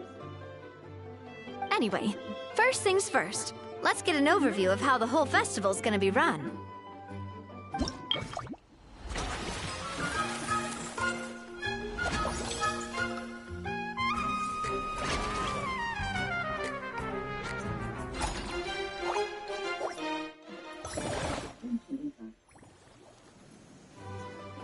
As you can see, our Fantasyland's a bit like a sugar-free macaron right now. Several areas are still under construction. The Spina's only been able to hire a limited number of craftsmen. Besides, we don't have enough experience to handle multiple projects simultaneously. That's why I chose to adopt a time slot-based planning method, so we can focus on specific tasks during each designated period. Upgrading facilities, expanding the venue, hiring staff. All of this requires funds and time slots to accomplish. So, it's our job to allocate precious time slots in each business cycle to the most worthwhile tasks. As we attract more guests and earn money to add to our funds, we'll also be able to work more efficiently, which will allow us to divide each cycle into finer time slots, which will let us get more done. So we'll be limited in the decisions we can make and tasks we can focus on within each time period. Which means we have to use our limited actions and Mora to earn even more Mora. Kinda like playing chess or cards then. Cooking up a strategy in advance is gonna be key. Paimon thinks she just about gets it. How do you feel about it, Traveler? Yep. Come on, we can do this! You mentioned standardized strategy guides just now. Does that mean there are non-standard ways to take part too? Of course. Film and entertainment mean different things to different people. And there's gonna be a wide range of exciting activities for people to try out. If we're not careful, some visitors might wander off and end up getting in trouble. And others might pick up dangerous props by mistake.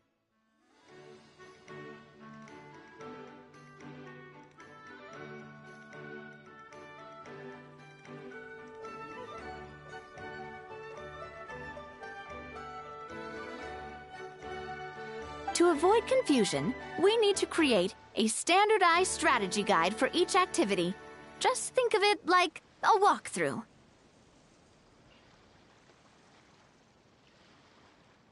Wow, if we're the first ones to test out the activities, who knows what surprises there could be waiting for us? But if we hit a tough spot, we'll just have to rely on our skills to carry us through. Hopefully it goes without saying that I'd never put you in danger, partner. I carefully checked all the existing activities before you arrived, and I can assure you that they're all perfectly safe. I also wanted you to experience the activities before anyone else gets to. It'll be fun. Plus, we'd like to hear your thoughts and suggestions. Oh, those are two things Navia is best at. Making people feel safe and having fun. Great! Well, I can't wait to hear what you think. Your input is super important to us. All right, then. Let's start with Eclectic Escapades and put our first guide together.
Both of you seem even more excited than before. Looks like your first trial run didn't disappoint.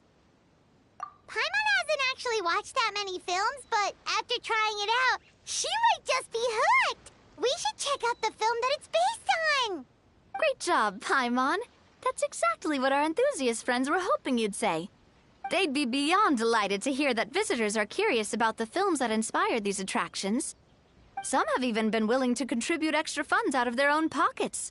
Where budgets have allowed, of course. Out of their own pockets? That's right. While the Spina di Rosula covers the cost of basic booth materials and rental fees, many fans have personally funded promotional materials and related merchandise. The cost of the booth itself isn't their main expense. Some of them have already started designing spin-off products inspired by film characters. Take our official mascot, Surintendant Chevalmoran, for instance. She won second place in the last most popular character poll for the comic film category, and was even dubbed the pinnacle of round, bouncy cuteness. Many people have expressed interest in designing cushions based on her image, using the highest quality fabrics and hiring the most skilled artisans to mass produce them. These cushions will officially go on sale at the next convention alongside lots of similar products. Sounds irresistible, right? Plus, as Surintendant Chevalmoran's guardian and official image rights agent, Farina will receive 60% of the sales revenue. After all, the fans are doing this voluntarily, not for profit, but to promote Surintendant Chevalmoran's adorable image. The more Mora ends up in Farina's purse, the better Surintendant Chevalmoran's meals will be. And who wouldn't be happy to hear that? Oh, Paimon likes the sound of that. Everyone working hard for something they all love without worrying about profit. Still, we can't just ignore Mora completely. Whether it's fan creations or official commercial projects, some level of financial balance is still necessary. The same logic applies to the Chevalmoran Film Fantasyland taken as a whole. Once we finish the standardized strategy guides, our attractions can officially be open to the public, but we can't take personal charge of the ticketing process. There's plenty of work to do at the various booths, and the park itself is a work in progress.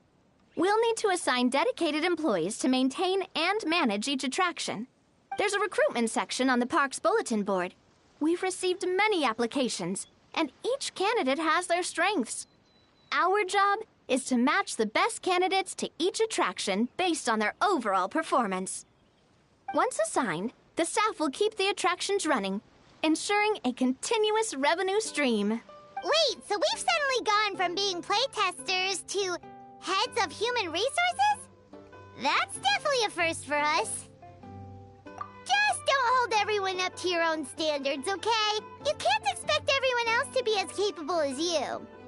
Alright, time to review some resumes. Fingers crossed we'll get some exceptional candidates.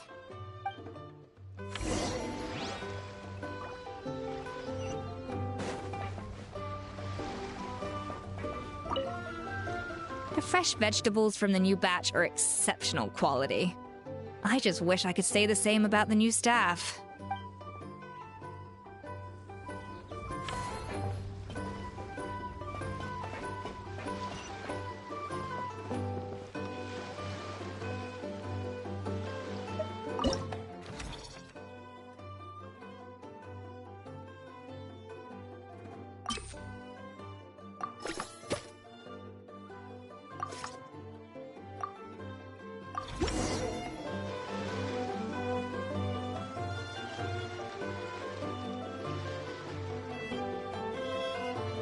Looks like this particular employee is really getting into their role.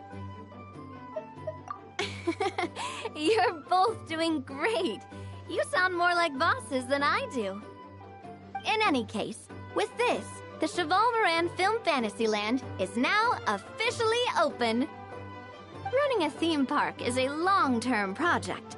You won't make much if you try and rush it. We're just about done with our current work setup, so let's take a short break and wait for this cycle's revenue report to come in.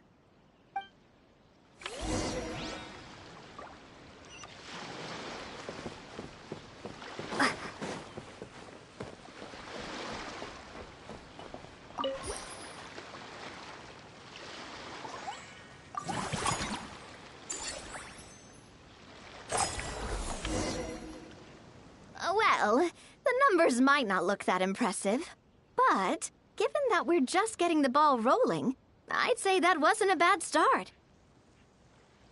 Building on this momentum, we must consider rolling out more unique business strategies during the next cycle.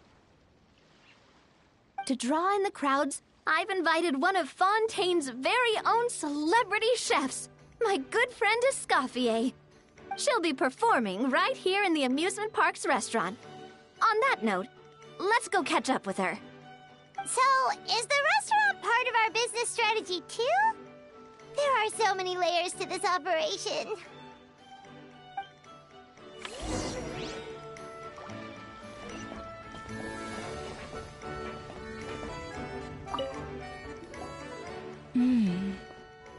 The restaurant is up to standard, and the waterside location will make for a unique dining experience. The beautiful scenic reflections in the water create a stunning backdrop, lifting diners' spirits and allowing them to truly savor their meals. Ingredients, check. Cooking utensils, check. Looks like we're ready to rumble.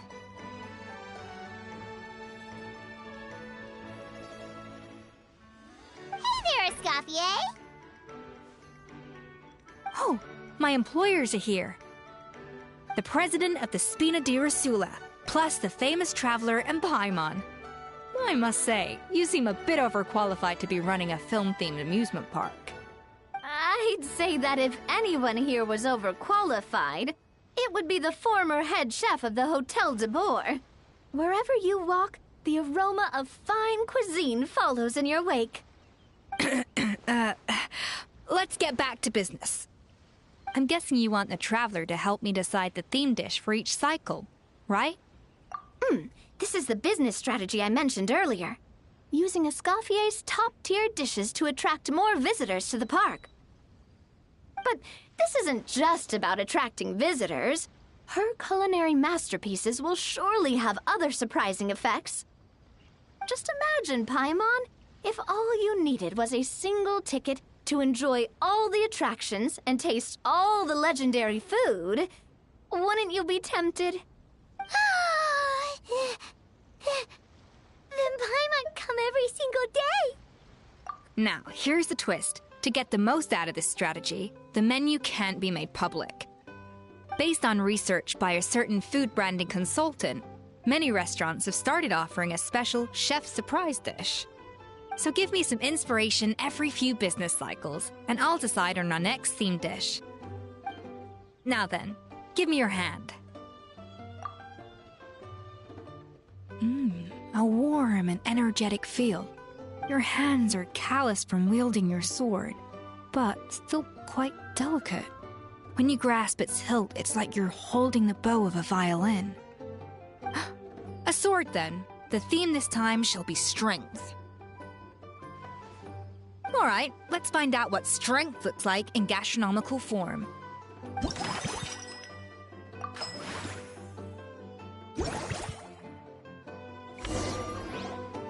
I've refined the sauce for these barbecue ribs. It's a richer flavor than the classic version, but not at all greasy. The mint extract in the seasoning leaves a refreshing aftertaste, perfect for indulging yourself after a fun-filled day.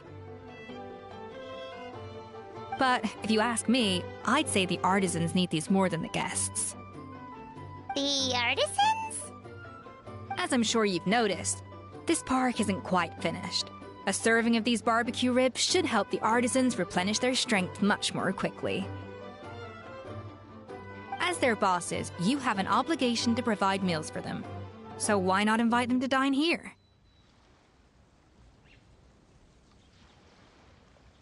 Who knows? The morale boost might even improve their productivity.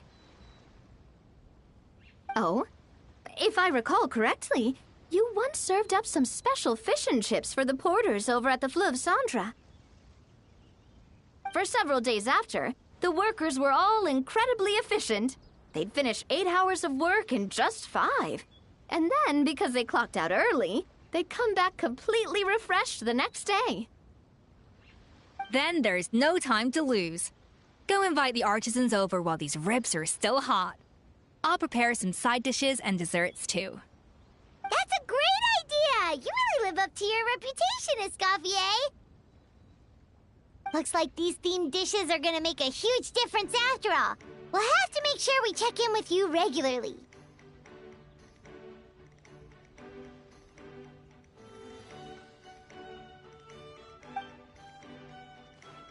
The artisans are pumped and ready to roll thanks to that themed dish. And perfect timing, too. Let's take this chance to take the facilities of our eclectic escapades to the next level.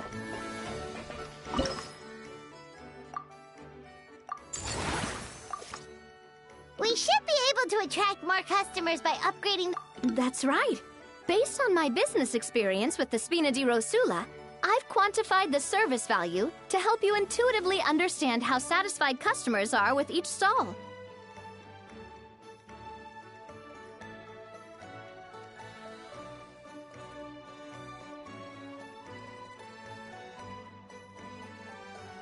An attraction will reach its ideal revenue only when its service value meets customer expectations.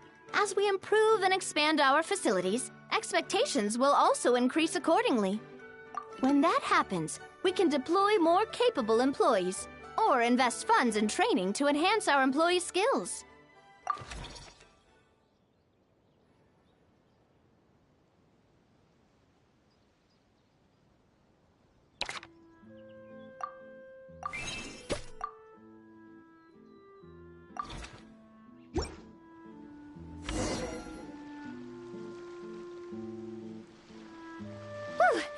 That should be everything. Looks like you've pretty much mastered how to run this park.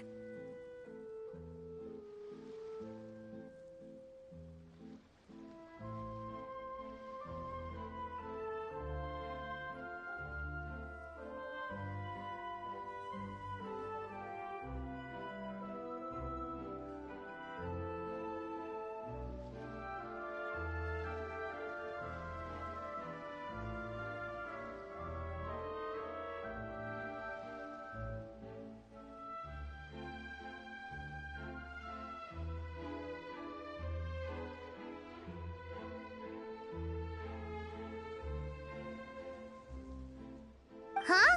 Have we really? Thinking about it, we have learned quite a lot, haven't we? Oh, not at all. I wouldn't say I taught you much. Your intuition's been guiding the way mostly. I imagine long-term operations sounded like a scary prospect the first time I mentioned it, huh?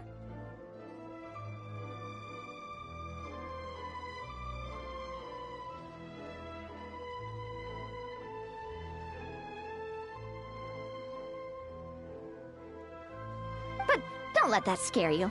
Just break things down into smaller steps and tackle them one at a time.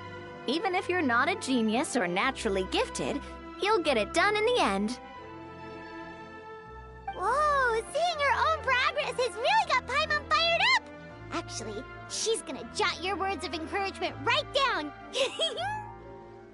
From here on out, we'll be running the Cheval Moran Film Fantasyland together. Let's make it a big success!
you've got this park off. Ugh, I can't wait to see how it'll all turn out.